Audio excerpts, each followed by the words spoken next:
김순애는 I'm making 아침부터 a delicious 분주했습니다. pork soup. 손수 다듬은 갈비를 냄비에 넣고 송편 반죽을 꺼내 찜기에 올렸습니다. 김이 오르자 좁은 부엌이 금세 따뜻한 향기로 가득 찼습니다. 오늘은 오랜만에 아들 내외를 만나러 가는 날이었죠. 마음 한켠이 설레면서도 묘한 긴장감이 함께 자리했습니다. 순애는 거울 앞에서 새로 산 연보라빛 자켓을 입어봅니다. 이 정도면 깔끔하겠지. 속으로 중얼거리며 머리를 빗습니다. 지난 추석엔 코로나 때문에 못 모였고 그 전엔 며느리가 바쁘다며 미뤘습니다.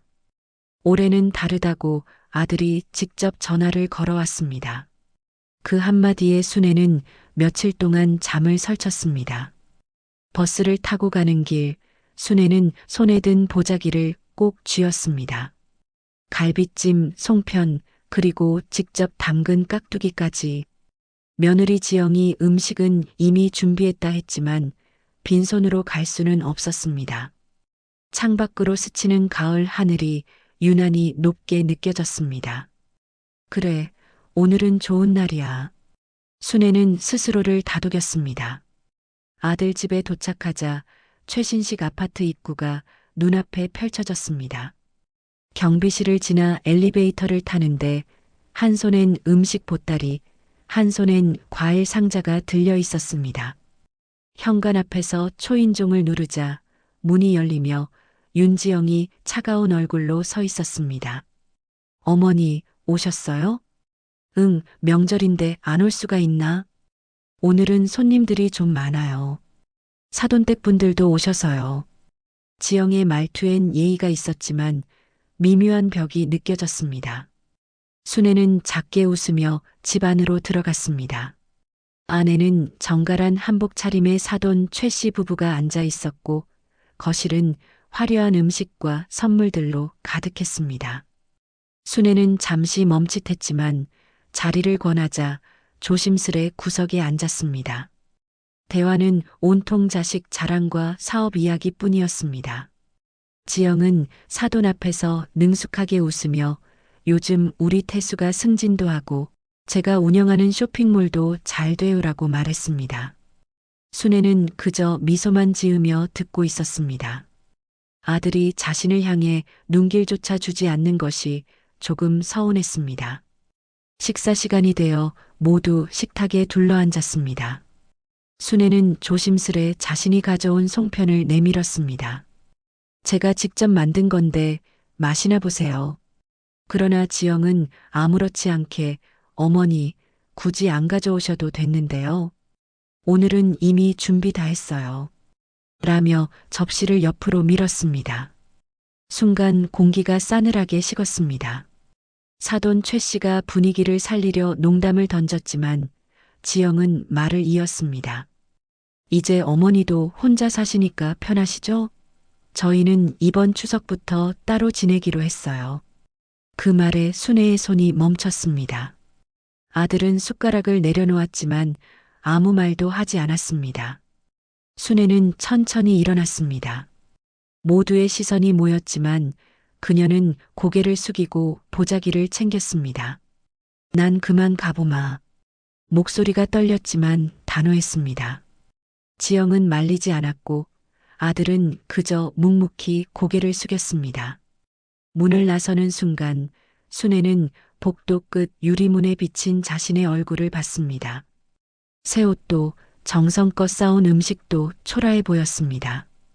엘리베이터 문이 닫히자 눈가에 뜨거운 것이 번졌습니다. 버스 창가에 앉은 그녀는 고개를 숙였습니다. 바깥에 불빛이 스쳐 지나가며 오래된 기억처럼 흔들렸습니다. 며칠이 지나도 전화는 오지 않았습니다. 김순애는 휴대폰을 들었다 놨다 하며 아들이 먼저 연락하길 기다렸습니다. 벨소리가 울릴 때마다 가슴이 덜컥 내려앉았지만 전화는 늘 택배 광고나 보험이었습니다. 그래, 바쁜가 보다 스스로를 달래보았지만 마음속에 조용히 스며드는 서운함은 감출 수 없었습니다.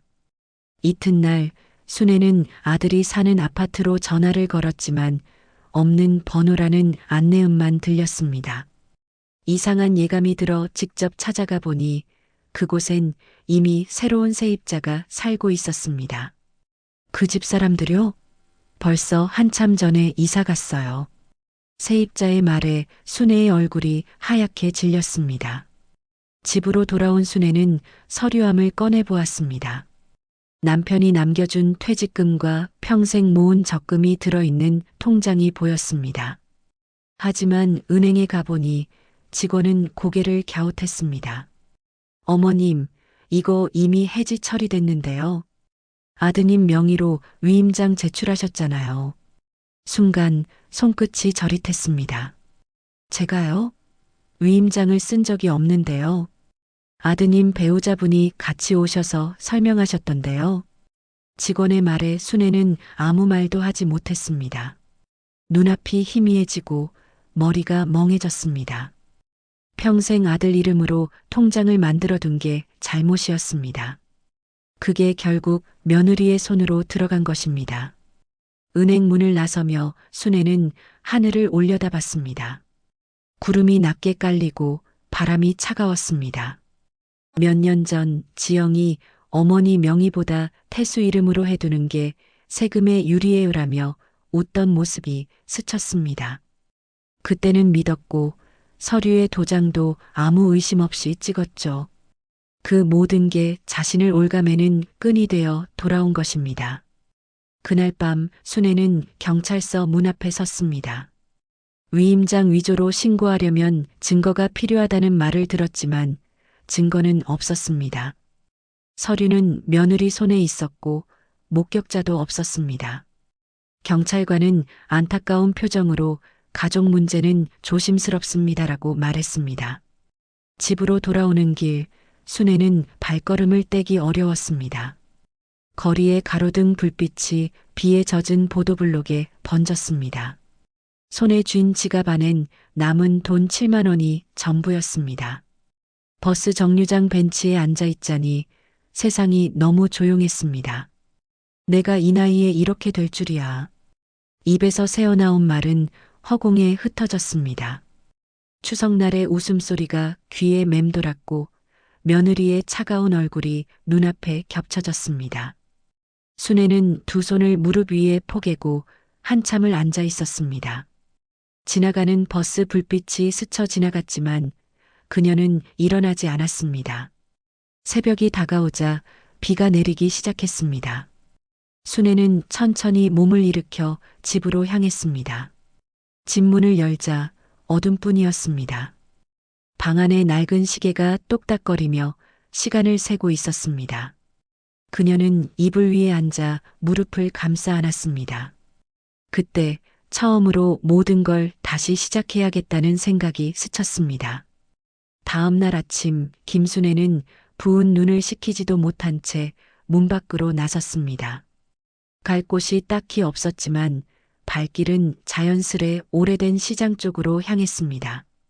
그곳엔 고등학교 동창이자 오랜 버신 박말순의 반찬 가게가 있었습니다. 유리문 너머로 말순이 손님에게 반찬을 포장해주는 모습이 보였습니다. 어머, 순애야. 웬일이야? 오랜만에 만난 친구의 얼굴에 놀람과 반가움이 동시에 스쳤습니다. 순애는 애써 웃으며 그냥 잠깐 나왔어라고 했지만 이내 참았던 눈물이 쏟아졌습니다. 사람들 시선이 신경 쓰였는지 말순은 그녀를 가게 뒤쪽으로 데려갔습니다. 작은 의자에 앉은 순애는 떨리는 목소리로 그간의 일을 털어놓았습니다. 아들이 돈을 가져간 이야기, 며느리의 태도, 추석날의 모욕까지. 말순은 한참 동안 아무 말도 하지 않다가 이제 그만 남 생각하지 말고 내 인생을 살아봐. 아직 늦지 않았어라고 말했습니다. 그 말이 이상하게 마음 깊숙이 박혔습니다. 그날 오후 순애는 집으로 돌아와 남은 물건을 정리했습니다. 오래된 장롱 안엔 남편의 옷과 낡은 사진 한 장이 들어 있었습니다. 여보, 나 이제 혼자서 해볼게요. 낮게 중얼거리며 옷을 접었습니다. 방 안은 조용했지만 마음속에 작은 불씨가 피어오르고 있었습니다. 며칠 후 순애는 시장 한켠에서 설거지 아르바이트를 시작했습니다. 손이 거칠어지고 허리가 아팠지만 누군가에게 의지하지 않아도 된다는 사실이 묘하게 위로가 되었습니다. 점심시간마다 말순이 이 반찬 좀 담아가라며 작은 통을 건넸습니다. 그 반찬을 먹던 손님 중 몇몇이 이거 누가 만든 거예요? 라며 물었습니다. 그 말이 계기가 되어 말순은 순애에게 가게 일을 도와달라고 제안했습니다. 요리 솜씨는 내가 더 낫잖아. 순애는 망설이다가 고개를 끄덕였습니다. 그날 이후 그녀는 새벽마다 시장으로 나가 재료를 손질하고 반찬을 만들었습니다. 반찬 이름표엔 순애표 김치전, 순애표 장조림이 적혔습니다. 손님들은 하나둘 그 맛에 반했습니다. 시장 상인들 사이에서 그 집 반찬 맛있다는 말이 퍼졌고 점심때면 줄이 늘어섰습니다. 순애는 하루 일을 마치고 집으로 돌아오며 손바닥에 묻은 간장 냄새를 맡았습니다. 그 냄새가 이제는 초라함이 아니라 살아있다는 증거처럼 느껴졌습니다. 한 달이 지나자 순애의 얼굴엔 생기가 돌았습니다. 아침이면 일찍 눈이 떠졌고 밤에는 매출 장부를 적으며 하루를 정리했습니다. 돈은 많지 않았지만 모든 것이 자기 손으로 번 것이었기에 소중했습니다. 말순은 그런 그녀를 보며 내가 하면 다 된다니까라며 웃었습니다.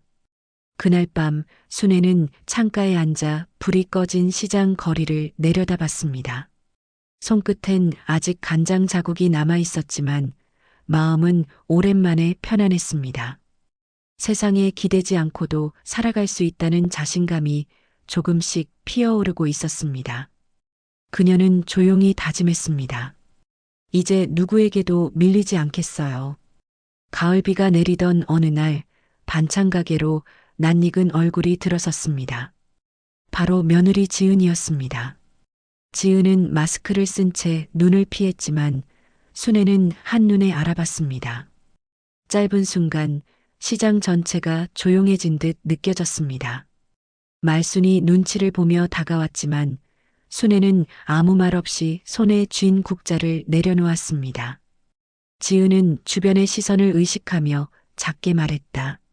어머니, 잠깐만요. 두 사람은 가게 뒤편 좁은 창고로 자리를 옮겼습니다. 지은은 평소의 도도함 대신 초조한 눈빛을 하고 있었습니다. 현수가 빚이 생겼어요. 도와주실 수 있죠? 그 한마디에 순애의 손끝이 떨렸습니다. 그녀는 잠시 눈을 감았다 떴습니다. 예전 같으면 망설임도 없이 통장을 내밀었겠지만 이제는 달랐습니다. 그때 당신들이 내쫓던 기억 벌써 잊었어요? 지은은 아무 말도 하지 못했습니다. 말순이 멀리서 창고 문틈으로 상황을 지켜보며 손수건을 꼭 쥐었습니다. 그날 저녁 순애는 시장 골목을 걸으며 마음속에서 몰려오는 감정을 억눌렀습니다. 미움과 연민이 뒤섞여 숨이 막혔습니다. 내 아들이라서 그래도 아들이라서 그 생각이 발걸음을 멈추게 했습니다. 그러나 그 순간 지은의 냉담한 얼굴과 추석날의 모욕이 스쳐갔습니다. 집으로 돌아온 순애는 장부를 펼쳤습니다. 매일 조금씩 모은 돈이 고작 몇십만 원이었습니다. 그 돈이 전부였지만 그것마저 쉽게 줄 수 없었습니다. 침대에 앉아 한참을 고민하다가 결국 펜을 들어 한 장의 편지를 썼습니다. 현수야, 이제 엄마가 해줄 수 있는 건 이것뿐이다. 다음 날 순애는 지은에게 편지와 함께 봉투 하나를 전했습니다. 봉투 안엔 현금 몇만 원과 손수 만든 반찬 2통이 들어 있었습니다. 이건 돈보다 귀한 거야.